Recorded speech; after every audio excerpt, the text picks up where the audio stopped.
पुढील कार्यक्रम प्रसारित करणारे आहेत जॉयसमेर मिनिस्ट्रीचे मित्र आणि भागीदार.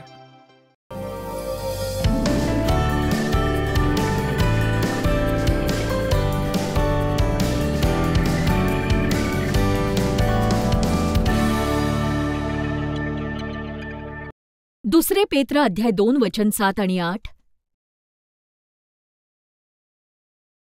हे वचन वाचताच ते माझ्या मनात रुजलं, कारण ते माझ्याशी संबंधित होतं. आणि अधर्मी लोकांच्या कामातूर वर्तनाने विटलेला नीतिमान लोट याची सुटका केली. तर इथे म्हटलंय की लोटाची देवाने सुटका केली तेव्हा तो अगदी विटला होता त्याच्या सभोवती राहणाऱ्या लोकांच्या कामातूर वर्तनाने. तो नीतिमान माणूस त्यांच्यामध्ये राहत होता तेव्हा त्यांची स्वैराचाराची कृत्ये पाहून व त्यांच्याविषयी ऐकून त्याचा नीतिमान जीव दिवसेंदिवस कासावीस होत होता. एक सांगू का, माझं मन या जगात मुळीच रमत नाही. मी सेवा करत नसते तेव्हा बराचसा वेळ मी एकांतात घालवते आणि जास्तीत जास्त वेळ मी घरीच असते आणि जे चाललंय त्यात काही स्वारस्य नाहीये आणि ही मोठी समस्या आहे. मी जिममध्ये काही दिवसापूर्वी व्यायाम करत होते आणि तिथे 2 वयस्कर सद्गृहस्थ होते. तर पहिली गोष्ट ही की मला असं वाटतं की वयस्कर लोकांनी नेहमी हसतमुख असावं, चिडखोर नव्हे. आणि मला असं दिसून आलं की ते तक्रार आणि कुरकुर करणारे आहेत. आणि मग त्यांच्यातील एक जण देवाचं नाव व्यर्थ घेऊन वाईट काहीतरी बोलायला लागला. आणि बघा, या गोष्टीने मी फार अस्वस्थ होऊन जाते आणि आपण सगळ्यांनीच अस्वस्थ व्हायला हवं याने. मग तिकडच्या साऊंड सिस्टीमवर संगीत सुरू झालं. ते विशिष्ट प्रकारचं संगीत होतं ज्यात अपशब्द होते आणि मी किंवा तुम्ही त्यामुळे अस्वस्थ होता. बघा, जर आपण अस्वस्थ झालो नाही ना, तर मग आपल्यात फार मोठा बिघाड झालाय. तुम्ही दुपारी जेवताना जर सगळेजण एखाद्याविषयी गॉसिप करत असतील तर तुम्हाला अस्वस्थ वाटायलाच हवं. जेव्हा मी काही सेवकांबरोबर जेवायला जाते आणि त्यांच्यापैकी एक सेवक दुसऱ्याविषयी काहीतरी बोलतो जे अयोग्य असतं, त्याने मी अस्वस्थ होते. अशा गोष्टी मला अस्वस्थ करतात. तुम्ही स्वतःला विचारा, तुम्ही अशा गोष्टीने अस्वस्थ होता की तुम्हाला बरं वाटतं? प्रभू आपल्याला स्वस्थ करण्यासाठी आला नाही. कित्येकदा तो आपल्याला अस्वस्थ करणाऱ्या परिस्थितीतून जाऊ देतो यासाठी की आपला प्रकाश अधिक प्रखर व्हावा. जेव्हा लोक मला म्हणतात की ओ सिस्टर जॉयस, मला दुसरी नोकरी मिळावी म्हणून प्रार्थना करा, माझ्या कामात मी एकटाच विश्वासणार आहे. मी म्हणते, मी नाही दुसऱ्या नोकरीसाठी प्रार्थना करणार. हे हास्यास्पद आहे. जर तुम्ही तिथे एकटेच विश्वासणारे असाल तर काम सोडायची काय गरज आहे? उलट तुम्ही त्याचा अभिमान बाळगा.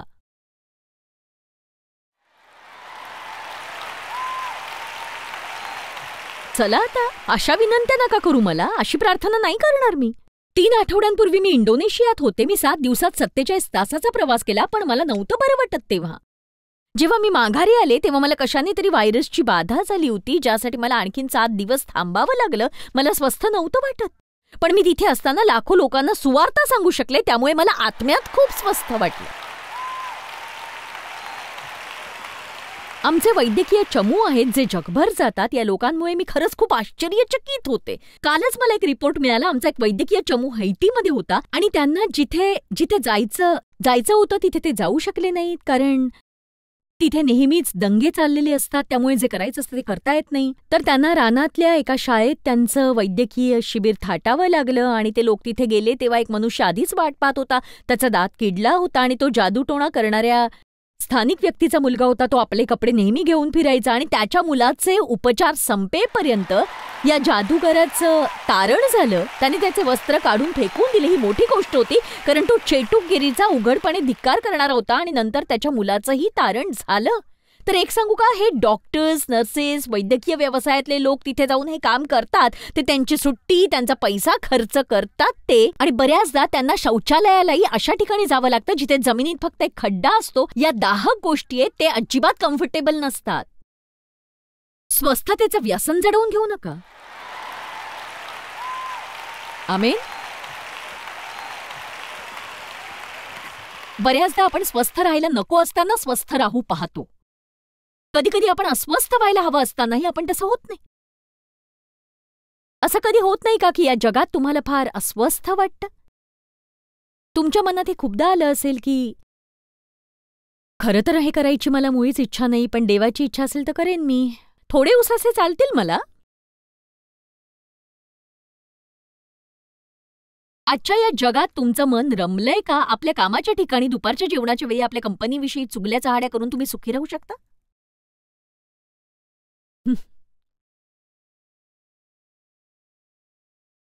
तुम्ही सहज खोटं बोलू शकता का? तुम्हाला सुट्टी हवी असते तेव्हा तुम्ही नोकरीच्या ठिकाणी फोन करून आजारी आहोत अशी थाप मारता?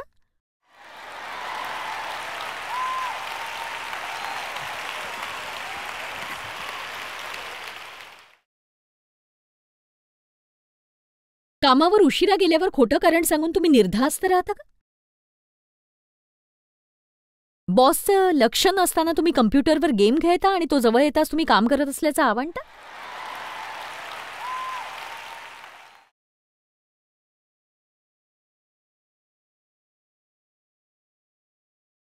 विवाहित असूनही तुम्ही दुसऱ्या कुणाशी शारीरिक संबंध ठेवून निर्धास्त राहता का?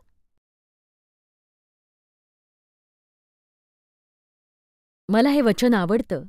नीतिसूत्र अध्याय 25 वचन 26 दुर्जनापुढे स्थानभ्रष्ट झालेला नीतिमान हा गढूळ केलेला झरा, नासलेले जलकुंड याप्रमाणे आहे.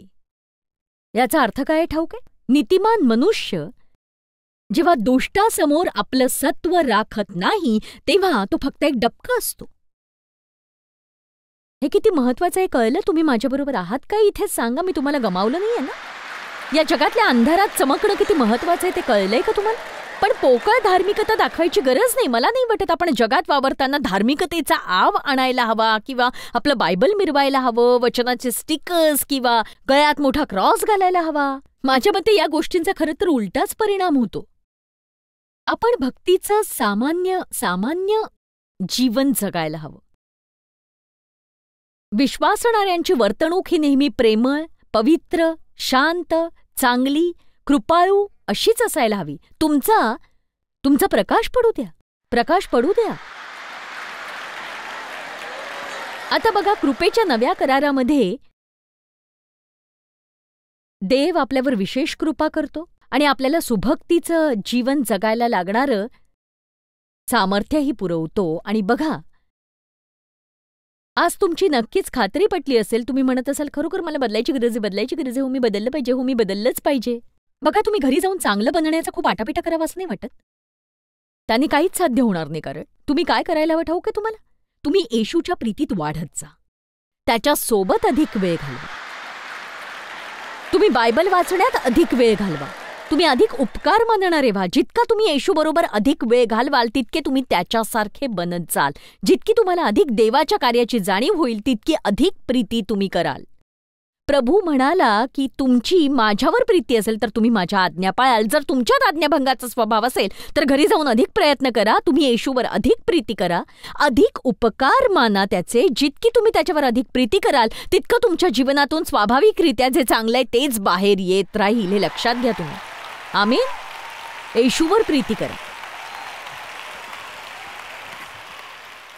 बघा, 5 सोप्या मार्गांनी तुम्ही जगासाठी आदर्श बनू शकता. क्रमांक 1, स्थिर रहा. भावनांच्या द्वारे जीवन जगू नका. आत्तापर्यंत तुम्ही असं कधी केलंय का सांगा? नीट ऐका. तुमच्यातील प्रत्येकाला देवाने कुठल्या तरी हेतूने कुठेतरी ठेवलेलं आहे. कित्येक वर्षांपूर्वी ही गोष्ट माझ्या लक्षात आली. देवानेच ती माझ्या लक्षात आणून दिली. तो म्हणाला, माझे लोक सर्वत्र आहेत. ते शाळेत आहेत, ते धान्याच्या दुकानात आहेत, ते प्रत्येक शॉपिंग सेंटरमध्ये आहेत, ते फॅक्टरीत आहेत, ते पुस्तकालयात आहेत, शेजारी पाजारी आहेत. म्हणजे आपण सर्वत्र आहोत. पण होतं काय? आपण मिसळू शकत नाही. हीच समस्या आहे. आपण लोकांमध्ये जाऊन त्यांच्यासारखं वागू शकत नाही आणि आपल्याला एक जमत नाही की सगळ्यांना असं खुश ठेवणं. आपण विचित्र आहोत किंवा आपण परके आहोत असं आपण वाटू देऊ शकत नाही. आपण त्यांच्यामध्ये मिसळू शकत नाही. मला नाही वाटत की आपण ते करायला हवं. आपला फरक हा दिसायलाच हवा. मला वाटतं आपण उठून दिसायला हवं, म्हणजे कुठल्या विचित्र धार्मिक पद्धतीने नव्हे, तर मला वाटतं जेव्हा तुम्ही स्टारबक्समध्ये रोज सकाळी कॉफी पिण्यासाठी 6 महिने जाता, तेव्हा तुम्ही इतर लोकांपेक्षा वेगळी व्यक्ती आहात हे तिथल्या लोकांना कळूनच यायला हवं. जर तुम्ही एक स्त्री असाल आणि तुम्ही नेल स्पा करायला जात असाल किंवा इतर कुठे काही करायला जात असाल आणि 4-5 महिने आणि वर्षभर गेल्यावरही तुम्ही वेगळे आहात हे लोकांना जर कळत नसेल तर मग ते कठीण आहे बरं का. आपल्या संभाषणातून आपलं देवाबरोबरचं नातं दिसून यायला हवं. जेव्हा आपण देवाविषयी बोलतो तेव्हा आपण अचानक धार्मिक होतं का म्हणे हो.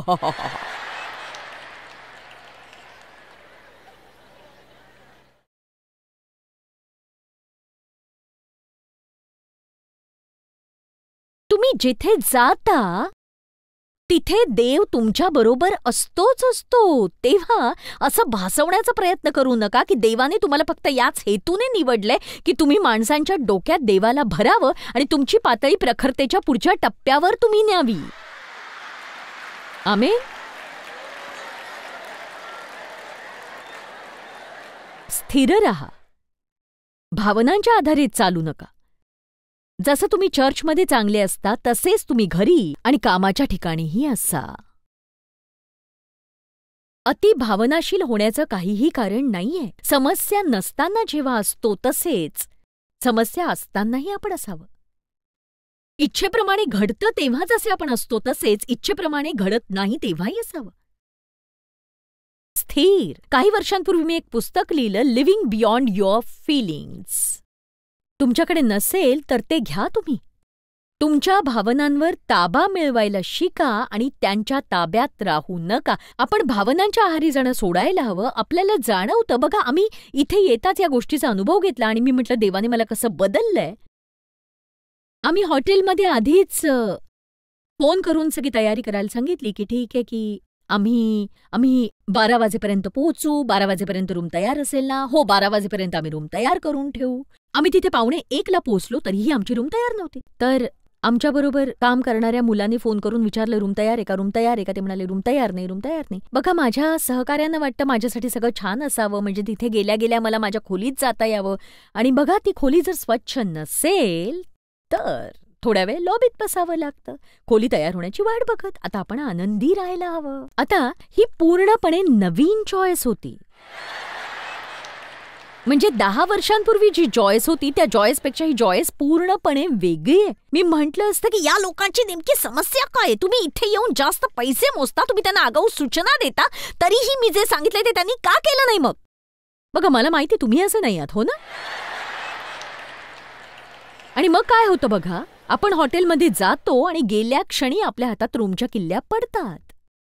बघा, पुष्कळदा आपण स्वतःच गुंता निर्माण करतो कारण आपण चिडतो आणि विनाकारण त्रागा करतो आणि सैतान आपल्या त्राग्याचा आनंद लुटतो. आमेन. स्थिरता ही एक मोठी साक्ष आहे, ठाऊक आहे? मला हे पटलंय. मला वाटतं विश्वासात स्थिर राहणं ही एक मोठी साक्ष आहे. म्हणजे मी ती सगळी जागाच डोक्यावर घ्यायचे आणि रागाने पाय आपटत वर खाली पुढे मागे चालायचे. देव म्हणाला, रोज रात्री कामावरून घरी जाताना तो विचार करायचा, बघूया आज रात्री बाईसाहेबांचा मूड कसा आहे. आणि दुःखाची गोष्ट ही, मला स्वतःला माझ्या स्वभावाची जाणीवच नव्हती.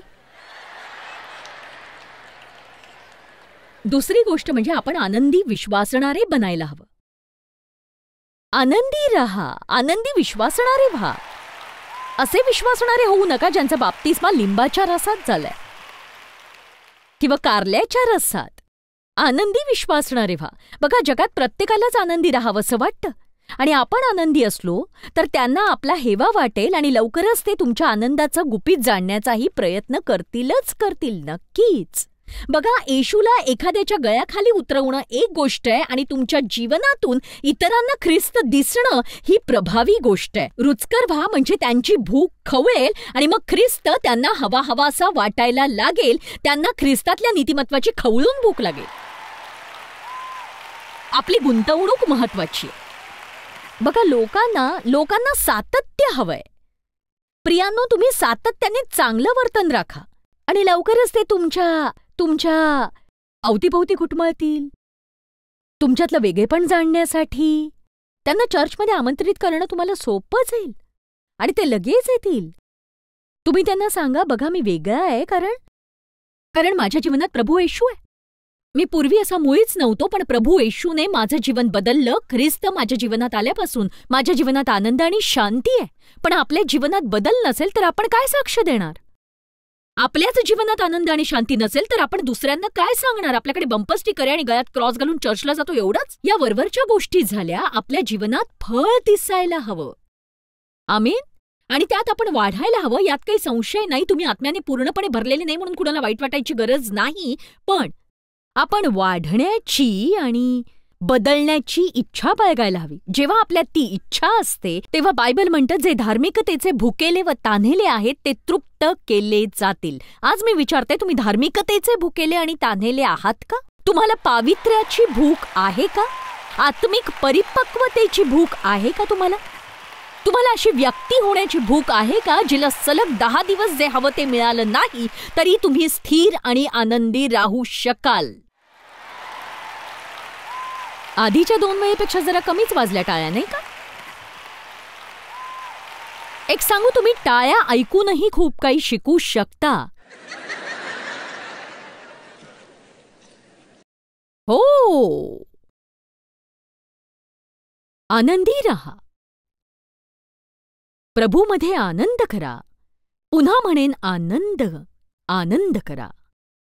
प्रभूचा आनंद आमचे सामर्थ्य आहे. माझा पूर्ण विश्वास आहे की आपल्या कल्पनेपेक्षा अधिक गोष्टी या वचनामध्ये सामावलेल्या आहेत. प्रभूचा आनंद हा मंडळींचा आनंद नाही हे मी सांगू शकत नाही. नक्कीच आनंदी माणसाला हाताळणं फार कठीण असतं. हो, सैतानाने काहीही केलं तरी तुम्ही आनंदी होत असाल तर तो आणखी काय करू शकतो सांगा? आमेन. बघा, त्यामुळे आपण जगात जे काही चाललंय त्यात बुडू शकत नाही. तुम्ही इतरांसारखे होऊच शकत नाही.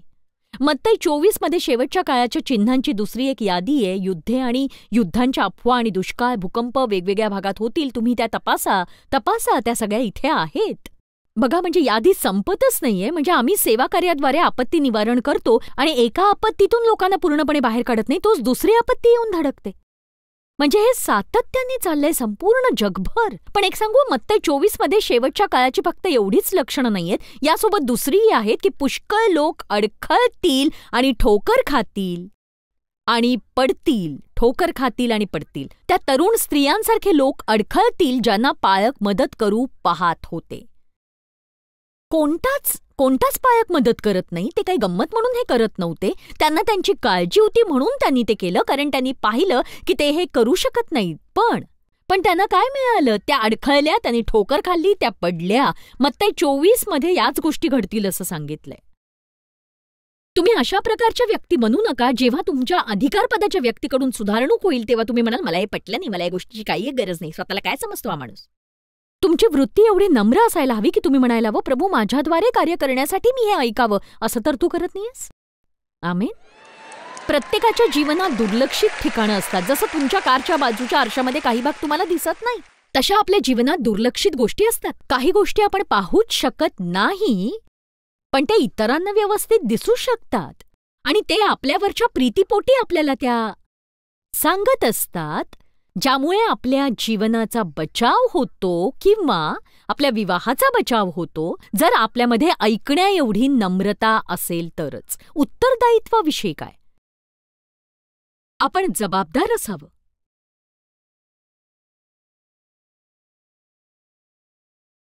आपण इतरांसारखं असता कामा नये. आपण मिसळून जाता कामा नये. आपण शांती राखायला हवी, आनंदी असायला हवं.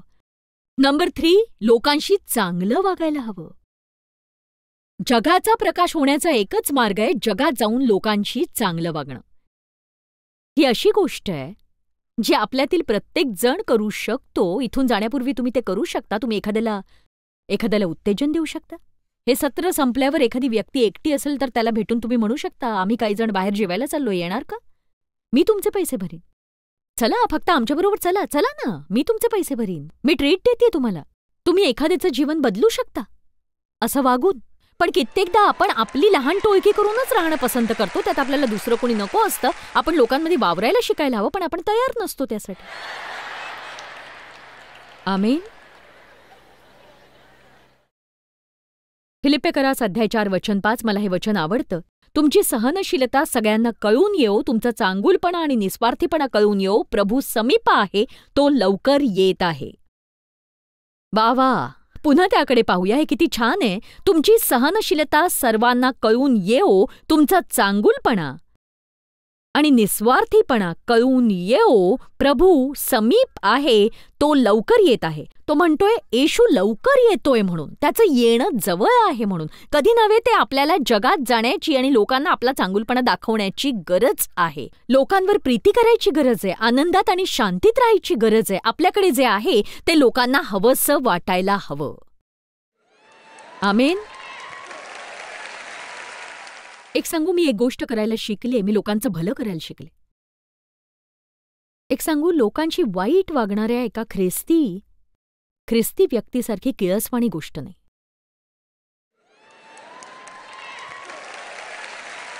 हे सांगण्यासाठी आणखी सोपी भाषा नाहीये माझ्याकडे. प्रेषित अध्याय 10 वचन 38.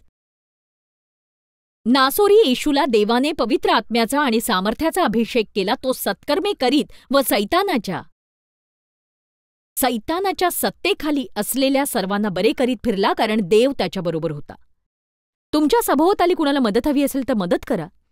तुमच्या कामातल्या कुणाला लिफ्ट हवी असेल तर ती द्या. इतरांसाठी आशीर्वाद बना. तुम्ही आत्मे जिंकू शकाल त्याने. एक सांगू का? बघा, लोकांशी चांगलं वागल्याने तुम्ही लोहचुंबक बनता. तुम्ही लोकांशी चांगलं वागता. सकारात्मक बना. क्रमांक 4, सकारात्मक बना. जग फारच नकारात्मक झालंय. वाईट बातमी, वाईट बातमी, वाईट बातमी, वाईट बातमी, वाईट बातमी, वाईट बातमी. जिथे जाल तिथे वाईट. सुवार्ता हाडांना आरोग्य देते. मला सुवार्ता आवडते. माझ्या चेहऱ्यावर हास्य फुलवण्यासाठी मला फक्त चांगली बातमी सांगा. माझी मुलगी एकदा मला फोन करून म्हणाली, अगं आई, चांगली बातमी. मी म्हटलं हो. ती म्हणाली, तुला चांगली बातमी आवडते ना? किती जणांना चांगली बातमी आवडते? मग आपण चांगली बातमी देणारे बनायला हवं, नाही का? क्रमांक 5, तुमच्या संपूर्ण शक्तीने नेहमी जे योग्य आहे तेच करा. याचा अर्थ असा नाही आपण नेहमीच परिपूर्ण असतो, पण ज्या कामावर देवाचा अभिषेक आहे ते काम करताना आपल्याला मुळीच त्रास होणार नाही. आपण देवाशिवाय काही करूच शकत नाही, पण देवाच्या कृपेचा अभिषेक झालेले प्रयत्न आपण करू शकतो. म्हणजे आणखी प्रकाश देऊ शकतो, आनंदी राहू शकतो. कदाचित पुढच्या वर्षी आपण आपल्या दिव्याचा प्रकाश अधिक वाढवू शकतो आणि त्याच्या पुढच्या वर्षी आधीपेक्षा जास्त वाढवू शकतो. असं केल्याने या जगात काय होईल ठाऊक आहे का तुम्हाला? याविषयी थोडा विचार करूया. या जगात काय घडेल जर प्रत्येक ख्रिस्ती व्यक्ती सहजासहजी दुखावली गेली नाही आणि फक्त चांगली वागली तर? आपण फक्त लहानशा गोष्टी पाहूया, काही लहानशा महत्वाच्या गोष्टी. लगेच वाईट वाटून घेण्यापेक्षा म्हणा, नाही, यात काही समस्या नाही, तुम्ही ते सोडून द्या. आपण सगळे नको त्या गोष्टी करतो. नाही, मी क्षमा केली आहे, काही हरकत नाही. आपल्याकडे आज एक मोठी संधी आहे. खरोखर एक सुसंधीच म्हणायला हवी. आज तुम्ही जिवंत आहात. हा काही अपघात नाहीये. तुमच्या परिसरात एका उद्देशाने आहात, तुमच्या नोकरीत एका उद्देशाने आहात, शाळेत एका उद्देशाने आहात. आणि देवाची तुमच्याकडून फक्त एवढीच अपेक्षा नाहीये की तुम्ही रविवारी सकाळी आराधना सभेला करमणुकीसाठी जावं आणि मग जगात मिसळून जगातल्या लोकांसारखं जगिक वागावं. आपलं जगिक वागणं त्याला अमान्य आहे. देवाची इच्छा आहे की आपण चमकावं. इथे कुणी तयार आहे का आपला प्रकाश अधिक जास्त प्रकाशमान करण्यासाठी? आमेन. 1% का होईना, पण आपला प्रकाश वाढवा तुम्ही. बघा, प्रभू येशू पुन्हा येणार आहे आणि आपण हे लक्षात ठेवून जागरूक असायला हवं. आणि म्हणूनच आपण त्या तयारीत जगायला हवं. अशी व्यक्ती बनू नका जी म्हणते, ओ येशू पुन्हा येणार आहे, मी तयारी करीन. नाही, आपण तयार राहून एक चांगलं उदाहरण बनायला हवं. जगात मिसळू नका, तर प्रभूसाठी धैर्याने उभे राहा.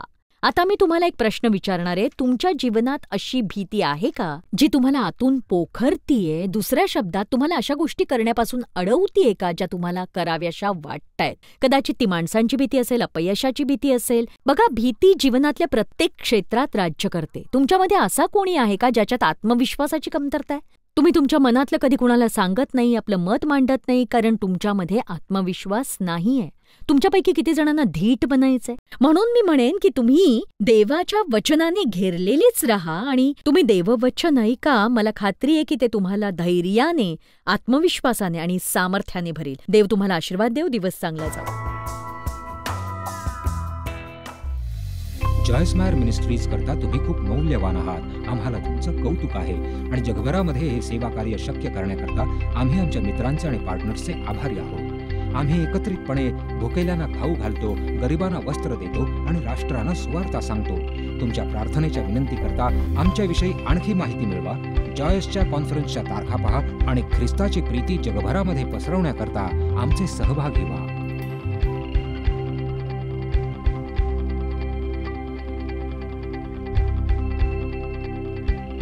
याचा सर्व खर्च जॉय स्मायर मिनिस्ट्रीचे मित्र आणि भागीदार करत आहेत.